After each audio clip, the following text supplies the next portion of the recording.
Now go ahead and cut the green straps on the door crates. Now you'll grab your crowbar or large flathead screwdriver and mallet or hammer. Make sure that the crate is faced right side up and then carefully wedge your crowbar into this crease here.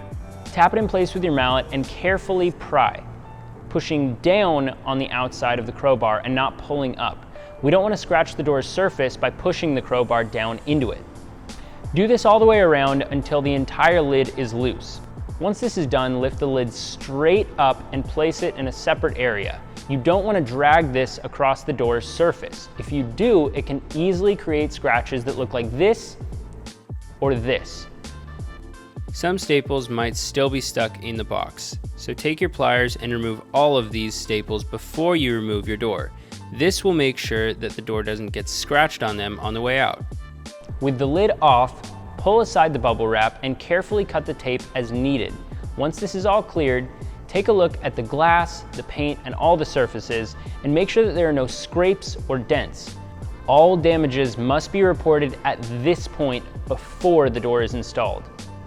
Most likely you'll find no damages to report here, and you can be on your way.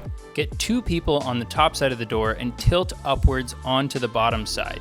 Lift directly out of the box this way. Do not lift the door flat out of the box with one person on each side.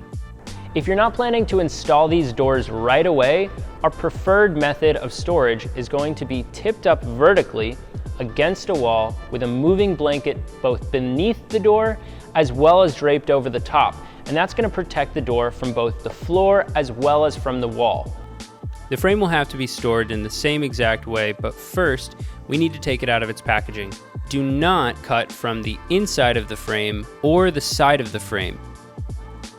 Cut from the outside of the frame with scissors only. Do not use a box cutter or a razor blade for this part of the process. There are 2 layers to each frame's packaging, a cardboard layer and a foam layer. Cut around the outside of the frame through each layer and you'll be set.